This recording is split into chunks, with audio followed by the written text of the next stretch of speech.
Welcome to Are You Quizzing Me? I am Vineet Nair with my co-host Aditya Kashyap. This is a quizzing trivia podcast show. Join us as we dive deep into history, science, pop culture, and so much more. Let's get quizzing.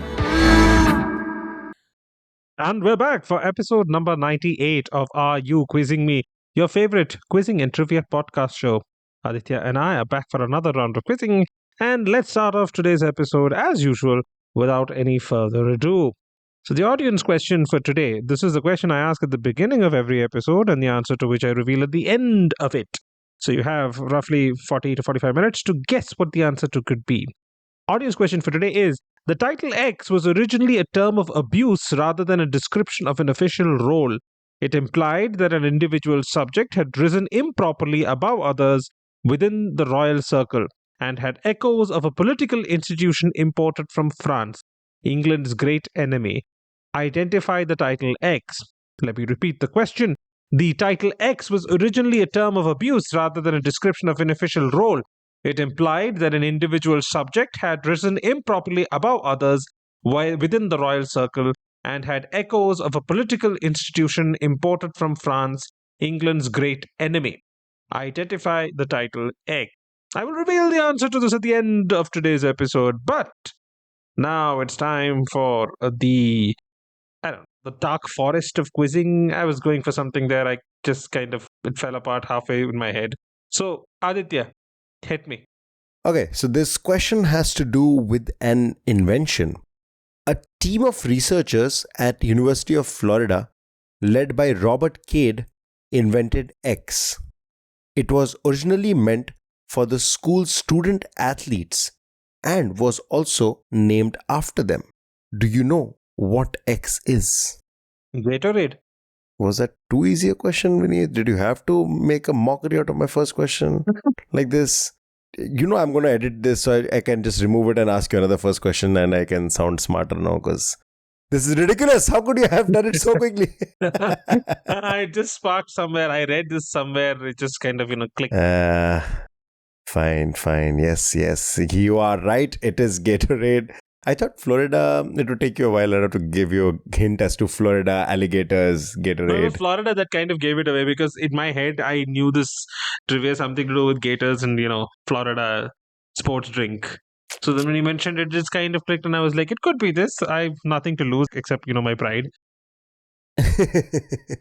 All right.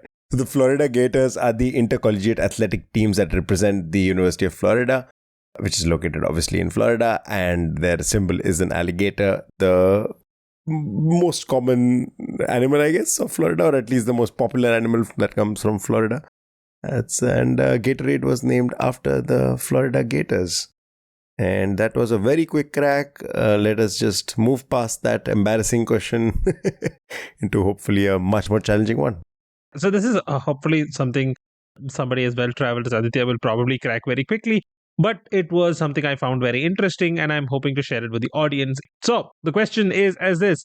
In one specific part of this city in India, it is mandated that all commercial signages be hand-painted, black text on a white background.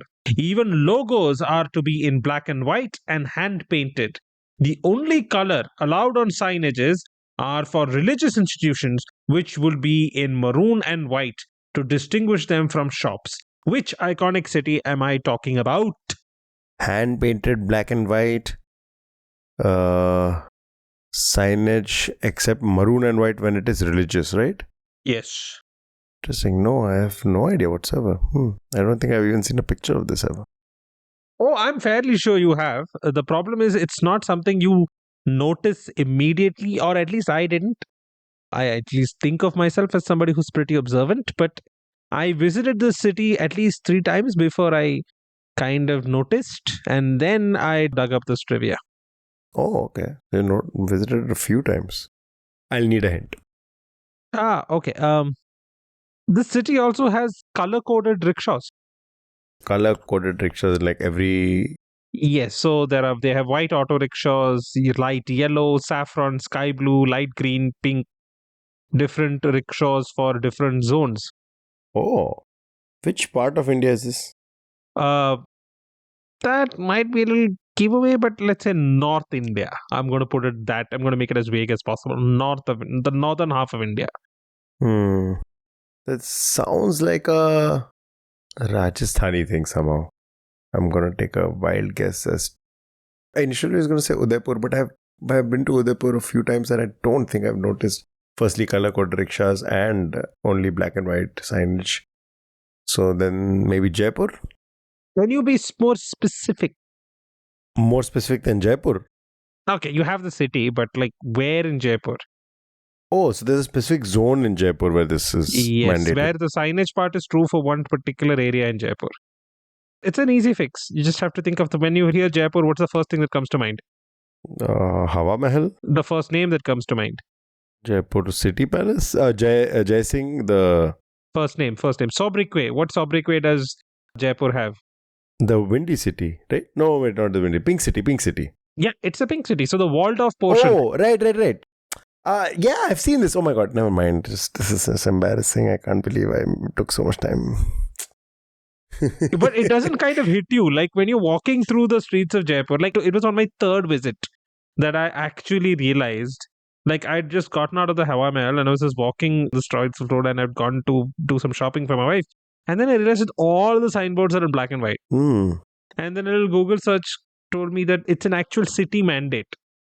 That within the walled city, the walled pink city portion of Jaipur, the city of Jaipur is huge, but there is a very iconic historical quarter of the city, which is called the walled portion of the city, which is what we traditionally think of when we say the pink city of Jaipur. And you can actually download the city mandate, which mentioned this, but it does mention that all commercial signages have to be hand painted, black text on a white background. Even logos have to be black and white. So if you go to the walled portion of the pink city of the major outer city of Jaipur, you will notice that even banks like HDFC Bank has a black and white board. Interesting. Okay. You move outside the walled city and color reappears. They want to maintain this because they want to maintain the pink, even though it's more of a kind of rusty brown, the pink color scheme of the city. They don't want to have any contrasting colors in it. So all commercial signages are in black and white. Religious signages in maroon and white. Interesting. I'm embarrassed. Yes, I have been there, and as soon as you said Jaipur Pink City, I figured, I've walked through those very lanes, and I have noticed that signage being exactly what you mentioned. Okay, after that embarrassment of a second question, let's move on to a third question. Speaking of embarrassment, actually, so Dave Grohl, during one of his shows at London Stadium, Dave Grohl, obviously of Foo Fighters fame, was throwing a little bit of shade, or I guess trying to embarrass another artist, and he made a little play of words on that artist's tour. So that artist X, let's call that artist X, has had a very famous tour, touring their famous hits and songs. And Dave Grohl was kind of mocking them for using pre-recorded music and mentioned how he never uses pre-recorded music. Everything they do, the Foo Fighters do, is live, played on stage in front of the audience. What play of words did he use to mock X? Oh, this is tough. Dave Grohl's a pretty nice guy, so I don't know who would be mocking. And you mentioned this was in which year? I did not mention that. Actually, that should help you perhaps. Both X and Dave Grohl were playing in London at the same time. This was in 2024. Pre-recorded music. And X is a band, or is it like an artist? X is an artist. X was playing at Wembley Stadium. Foo Fighters were playing at London Stadium. Is this Taylor? Lovely. X is Taylor Swift. He implied that Taylor's music is pre-recorded, or she's lip-syncing or singing over a track. Oh. And he survived on social media? He got massive backlash from the Swifties, as would be expected. But the fun is in how he made fun of Taylor Swift. What did he use? What did he say when he was mocking? What is the play of words is my actual question. Dude, I cannot. I'm very bad with play on words, right? Okay. So you obviously know what Taylor Swift's concert has, what name have they been using? what was it? Eternity? No, something like that, right? I don't remember right now. You literally said this in the previous. I know, that's exactly what I'm trying to remember now. I have amnesia. When we were talking about the artists that made their debut in 2024 Yeah. with a concert in India, Yes. the answer to which was Rihanna then. Yes. I was just editing the episode, so I know you said the name. Yeah, I know. I said the name, but then, yeah, I had to delete some things in my hard drive. Sherlock over here. Yeah, I am Sherlock. No, that's too much. I'm not Sherlock. I don't remember things. I don't have a photographic memory, nor do I have a mind palace. Yeah, what was it called? Yeah, Okay, I'll give it to you. Eras Tour. the era store, not eternity. I'm thinking eternity. It's the era. Yeah, I knew it was something E. Yeah, era. The era store. You Yeah, were close. I'm You were an close. idiot. You were Yeah, close. Yes. era store. Let's spread the embarrassment around. Let's all have a fair share of the embarrassment. Okay. So, Eras Tour by Taylor Swift. What do you think Dave Grohl jokingly called his tour? Because they play live, they might make some. I don't know. Oh, this will be something really obvious, and people are going to think I'm stupid for not thinking of it. Eras. The only thing, honestly, the only thing that's coming to mind is like eras, peras. Did he like light a fire and go around it 7 times on stage? I don't know who that would mock. I'm sure he would get backlash. Dude, this is not about my brain thinking linearly. This is the way my brain works. Fair, that's fair. It just gets hooked on something and then I cannot think of anything else. So era, pera. Okay, I think you're going down the wrong path. Obviously, yes. I know I'm going on the wrong path. Dave Grohl said that because we play live, we might do something. We might do whatever, fill in the blank. They might improvise. They might improvise or they might make something, make some. Mistakes, some Synonym for mistakes, which sound like errors. errors. There we go. The error store. Oh, God. He jokingly referred to it as, we like to call our tour the error store. We have had more than a few errors and more than a few effing errors as well. Just a couple. And the whole implication was, unlike Taylor Swift, who has a backing soundtrack, they play their music live and they obviously make some errors. And then Grohl obviously paused and said, cheekily, that's because we play live, and he did not want to invite the wrath of Taylor Swift and her fans, and which eventually did anyway. So, that very, very bold statement from Dave Grohl, I thought was funny enough to be included in trivia. It is a funny question. Error store to mock Error store. Very good play on words. Let me see if I can match that question with another one. Stanley Dunham. Have you heard of Stanley Dunham? No, I have not. So Stanley Dunham was an American anthropologist who specialized in the economic anthropology and rural development of Indonesia. In the late 2000s, interest renewed in Dunham's work. The University of Hawaii led a symposium, an exhibition of Dunham's Indonesian batik textile collection toured the United States, and in December 2009, Duke University Press published Surviving Against the Odd, Village Industry in Indonesia, book based on Dunham's original 1992 dissertation. What was Dunham's claim to fame which led to this renewed interest? Is it something in the pop culture realm? Not necessarily, no. I wouldn't say pop culture, though tangentially related to pop culture. Sorry, which country did you mention? The US, American anthropologist. Specialized in the economic anthropology and rural development of Indonesia. Did you mention which year, which decade are we talking about? Dunham did their work mostly in the 90s. However, interest was renewed in the late 2000s. And let's be honest, this is not a very exciting, or, it doesn't make your pulse race or anything, economic anthropology. The book that we're talking about is Surviving Against the Odds, Village Industry in Indonesia, which was based on Dunham's original 1992 dissertation. No, you'll have to give me some other clue perhaps. Okay, so the clue I'm going to tell you is, first of all, think the late 2000s in America and think Indonesia. Indonesia, late 2000s. Late 2000s, I can only think of the banking crisis. No, what else? What else? What else? What major historic things happened in the late 2000s? Late 2000s, something historic that happened. Oh, is it some sort of. I mean, terror attacks is obviously 2001.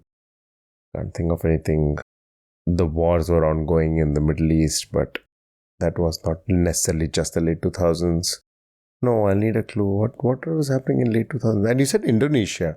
Yes, that's my second clue. Indonesia. Hmm. No, I don't know. Okay, I will give you one more clue. Throw your mind back to the depths of time around 90, 95 episodes ago. And I think, if I'm not mistaken, this may be a question which we had, which we. Barack Obama. Okay, so what's the connection? He spent some time in Indonesia. Is he related to? Is that his mother? Yeah, Stanley and Dunham.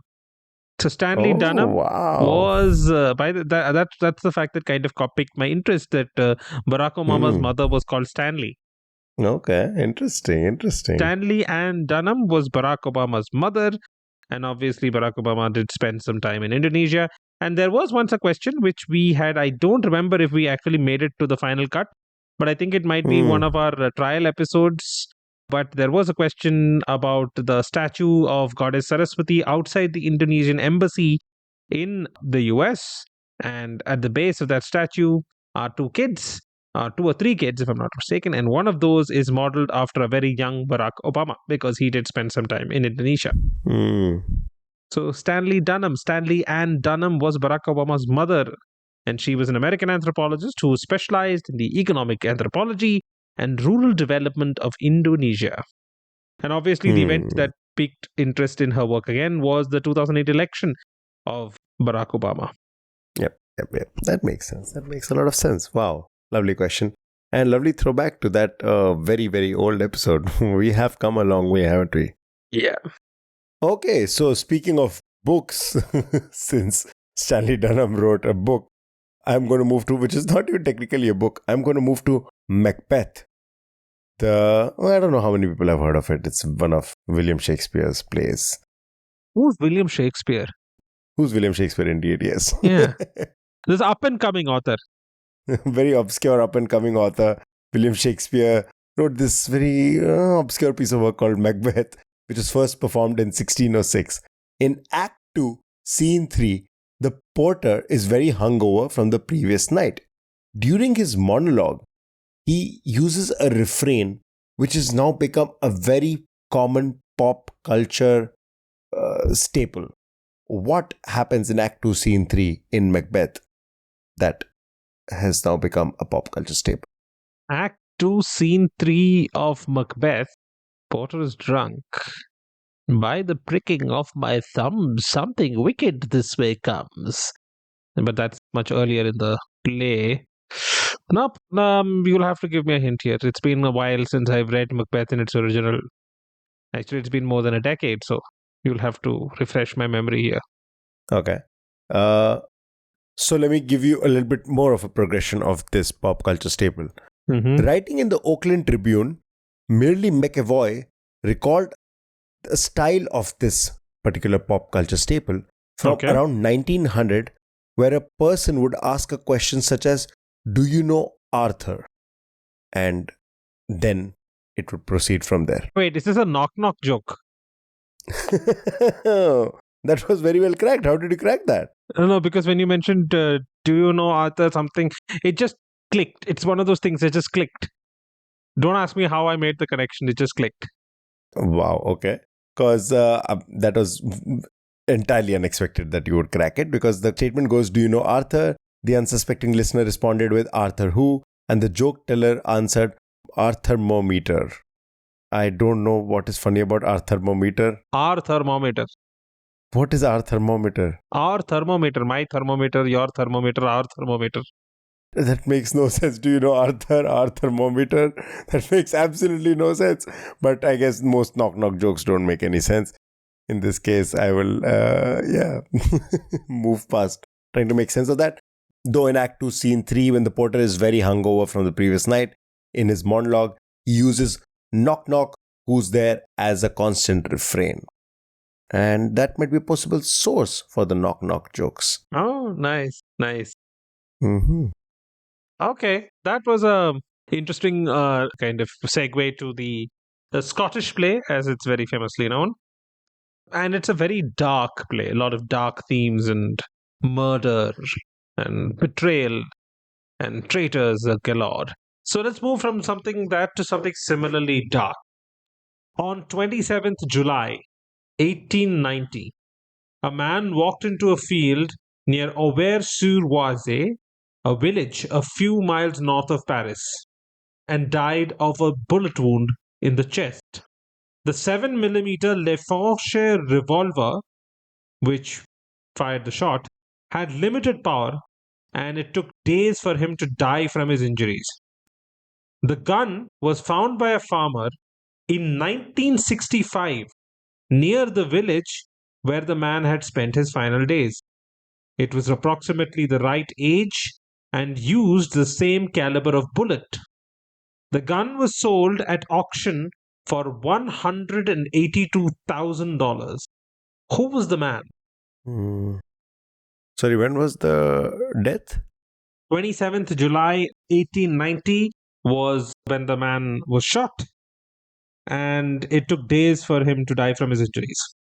This sounds like a Vincent van Gogh thing, but I'm not sure about the timeline. Oh, you incorrigible man. Yes, it is Vincent van Gogh.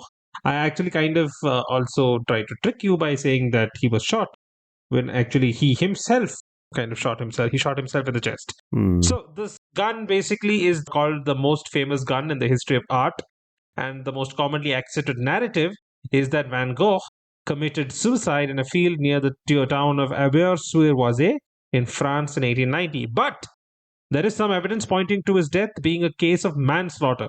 A local boy who delighted in bullying Vincent by the name of René Secretan was well known around Auvers for carrying a 7 millimeter Lefauche revolver, the same gun discovered in the fields Vincent loved to paint and matching the 7 millimeter slug doctors removed from his bullet. Secretan supposedly loved to drunkenly brandish it at people while imitating an American cowboy. Mm-hmm. I remember reading about this, yeah. Yeah, so we don't know if he actually killed Vincent van Gogh or Van Gogh shot himself. But yeah, so this is the gun that was the cause of Van Gogh's death. Such an underappreciated genius. True loss. If people have not seen it, I would say that one of the most touching portrayals of Van Gogh comes from, ironically, a Doctor Who episode. Oh, I love that episode. It's Yeah, such a so- nice clip. Yeah, so that's a pop culture recommendation. If you haven't, if you have access to Doctor Who, or if you don't know, or if you don't have access to, you find access to Doctor Who and watch the episode that centers around Vincent van Gogh when the doctor goes to visit him in the past. All right. So, moving from somebody who died in relative infamy, I moved to a Polish family whose lives were awarded or given recognition after their passing. Okay. I don't know if you already made sense out of that, but they were venerated in the Catholic Church as martyrs, followed their beatification by Pope Francis in 2023. Their feast day is celebrated on 7th of July. That is the day of the anniversary of Joseph and Victoria's wedding. Joseph Ulma and Victoria Ulma were the parents in this case, and the Ulma family entirely has been blessed and beatified by Pope Francis. Okay. The reason that they were beatified was because at least 21 Polish Jews survived in Markowa during the occupation of Poland by Nazi Germany thanks to their help. Okay. And they were actually murdered because they helped these families, unfortunately. Okay.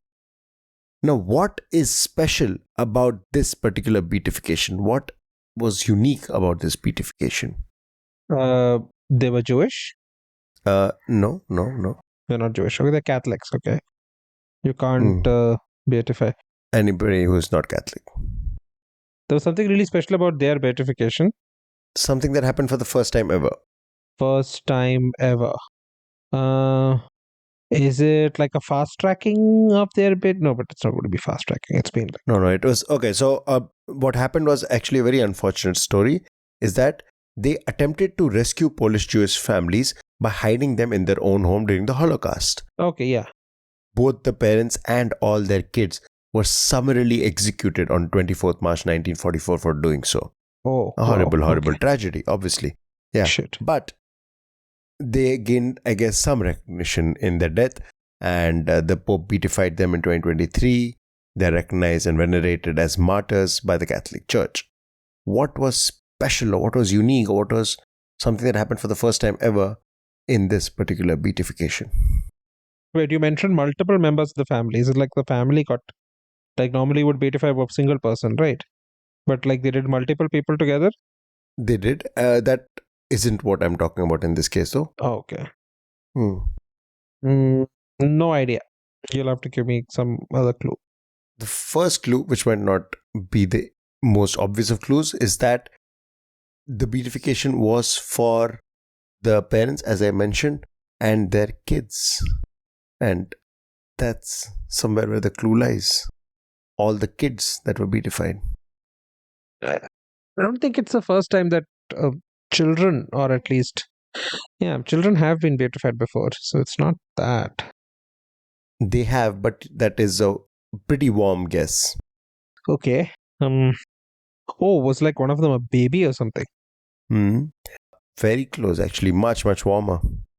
So it's an infant. Warmer and warmer. Something to do with the age of the babies. Of one baby specifically. One baby specific. So it's like a newborn, practically brand new. And the first thing it becomes is a saint. I'll give it to you. It was actually an unborn child. So, Oh shit, she was pregnant when they executed her. yeah. So, okay. Yeah, there's a little bit of a dispute. So, what happened was there are obviously reports which suggest that the unborn child, their seventh child, was unborn, and they had 6 children before that. Wow. And unfortunately were all executed for it. And when they were beatified, beatification was for all of the 7 children. A lot of news reports suggested that the beatification would represent the first time that it was happening for an unborn or pre-born child. However, on 5th September 2023, the Catholic Church did release a statement saying that the unnamed son was delivered at the time of his mother's martyrdom based on the evidence that his remains were found immersed from his mother's womb in the original grave. So it's a little bit of a gray area. We're not quite sure. However, it was presumably the first time ever that an unborn child was beatified by the Catholic Church. An unfortunate story, a rather sad little piece of history. But yeah, that's what trivia is, I guess, sometimes. Wow. Yeah, that was dark. And that was very dark. We are coming up on what it's like, I think the 80th anniversary of the end of World War II this year, right? Mm-hmm. We should probably do a couple of episodes on just World War II. That would be fun. People shouldn't forget. Never forget, yeah. Okay, let me move on to something to clear the palate, so to speak, with a lighter question. Maybe you know this, maybe you don't. I don't know if I can give any clues on this. This is just a piece of very interesting fact that I came across, or at least I think it's interesting. So bear with me. It's a little indulgent. Tiptoes is a 2003 American comedy drama film starring X, Gary Oldman, Kate Beckinsale, Patricia Arquette, and Peter Dinklage. It has found a place on many lists of the worst movies ever made. Oldman was included in BBC critic Mark Kermode's Great Acting in Bad Films in 2012. The film attracted controversy for the casting of non-dwarf actor Gary Oldman as a dwarf. Oldman plays the twin brother of X's character, despite being 11 years older than him in real life. And in the movie, X is an average sized individual. So I'm just asking you, Aditya, a film buff that you are, who do you think they got to play Gary Oldman's twin brother, who's regular sized, while Gary Oldman plays a dwarf. I so the entire piece of trivia is who was cast as Gary Oldman's twin, and I'm assuming the answer is ridiculous. Yeah, once you get to know who played him, it's like you couldn't get somebody more opposite. Okay. Trying to picture Gary Oldman, I'm trying to picture somebody So who would who would look be like the him. direct opposite of a dwarf Gary Oldman? That's my question. Uh, if you're going on the height factor, I guess some really tall actor.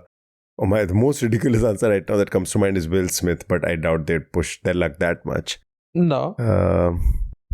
And imagine Will Smith would fit the time frame though, because you said 11 years younger to Gary Oldman, right? Mm-hmm. Johnny Depp kind of looks like Gary Oldman. No, this guy doesn't look anything like Gary Oldman. That's the entire point. Like I said, it's nothing very. It's like one of those tiny pieces of useless trivia that you know. It's a very bad movie, apparently. I haven't watched it. When I saw the trailer for this, I was like, is this a comedy sketch of some sort? Okay, no, you'll have to give me another clue. Okay, so just like I said, direct opposite of Gary Oldman, right? So Gary Oldman is a what nationality? Is he Irish? Oh, no, he's English. Yeah, obviously. So Gary Oldman is Oh, English. okay. This guy is Hmm. directly opposite the pond. So American. That doesn't help me.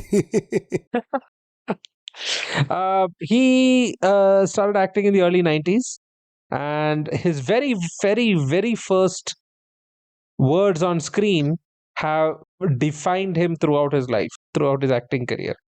Oh, this is Matthew McConaughey. Yes, all right, all right, all right. Yes. Yeah, So, I remember get that. this. They got big, tall, blonde Texan Matthew McConaughey to play the twin brother of a dwarf brunette, I don't say brunette, brown haired Gary Oldman. Oh, that is embarrassing. That is actually embarrassing, yeah. Yeah, and it's an actual movie. No, I don't get it. What I don't get is they had Peter Dinklage in the cast. Why do you get Gary Oldman to play a dwarf when you have Peter freaking Dinklage in the cast? A question for the ages, absolutely. Yes. Yeah. Okay, your turn. Okay.